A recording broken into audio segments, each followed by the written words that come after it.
essentially karmic relationships are include all the most significant interactions we have with other people in our circle of influence. Family, friends, lovers, spouses.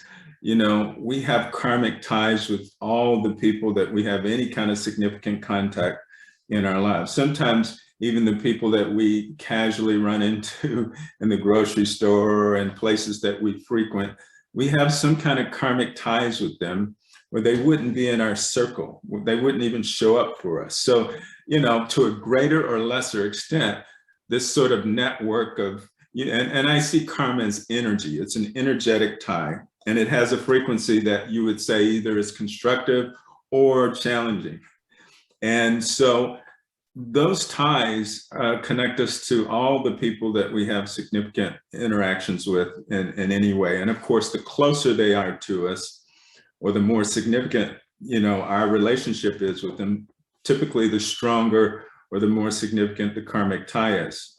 For instance, people we work with, we certainly have karmic ties. If you work in a corporate setting or any situation where you interact with other souls, other individuals, you're going to have some type of karmic tie with them, or you wouldn't be there. Many things that ties us to other people karmically that really have their roots mainly in past lives. I mean, certainly they have a manifestation in this life, but they go back many lives. And a year later, she called me up and she says, "Charles, I need to come in and see you. I think we're going to kill each other. We're in a karmic relationship and I think we're going to kill each other." And I said, "Okay, well, come on in." And so, and she and her sister both were familiar with my work. And so she comes in, and at that particular week that she came to see me, her husband had to fly to New York for business. And so we were doing a session, and the first thing she went to was a past life in the pioneer days. And in that life, her husband was her husband in this life. She was married to him. And she kind of had some of the same qualities in that life that she has in this life. She liked to talk to people. She was she liked to kind of counsel and coach.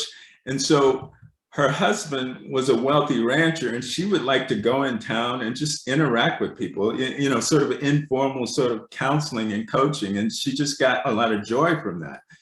But he wanted a traditional wife that just stayed home at the ranch. And so he would really get angry when she'd be in town, just sort of kibbutzing, hanging out, talking with people, and he would, find her and bring her back home and insist that she stay home and just be sort of, the traditional sort of farm wife.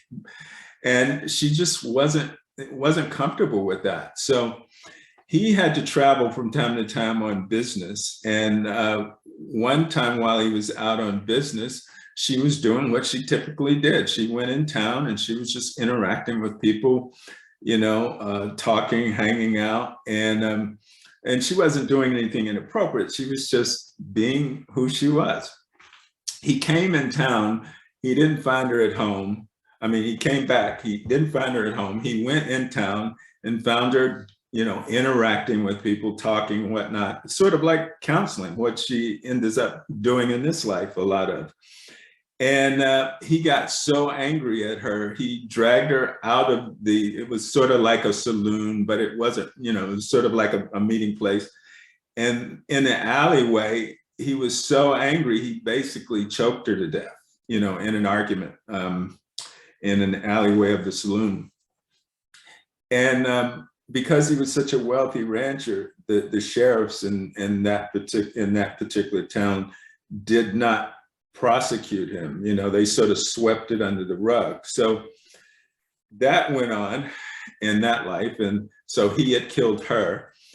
So we had to clean up a lot of trauma, you might say really destructive trauma that had come up in their sort of idyllic, sort of soulmate relationship after a year of marriage. That stuff started to surface.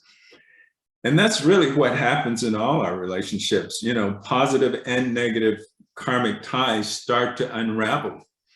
And so often they unravel in ways that we don't understand and we don't handle in a constructive way. And my process just accelerates that unraveling, clears it so that, you know, individuals can really be present with how they really feel and where they really are with a significant other or anybody. It could be somebody you work with. It could be anyone that you have ties with.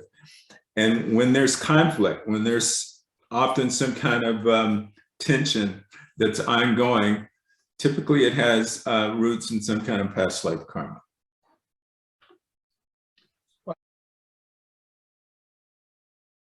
First of all, I give them a deeper understanding of karmic relationships, sort of like what I've touched on here today.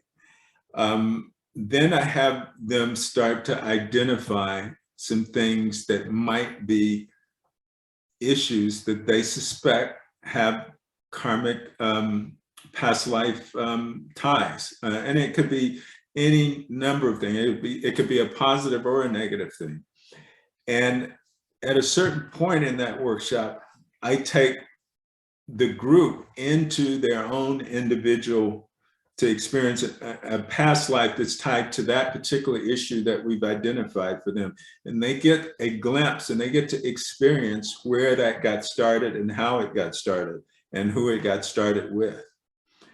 And they get to touch on that and kind of get some insight and open the door for themselves to do further work on their own, or if they want with me, but they just, they get a chance to validate through direct experience the reality of the karmic ties that they have with significant others, or the source of some of the issues and challenges that they may have in this life that are unresolved. So that's kind of what happens in that workshop. And they get to share with one another some of the things that came up and sort of support one another in that process, because, you know, when I do these workshops, people are amazed kind of what they experience.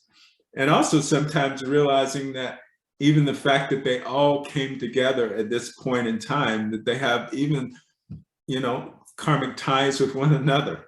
They may not be, you know, significant, but they wouldn't be there together even. And they, so, you know, they get to explore all the significant, not all, but some of the significant karmic ties that they have, and or maybe a glimpse at issues that may be affecting them in their present life. So that's what goes on in that workshop.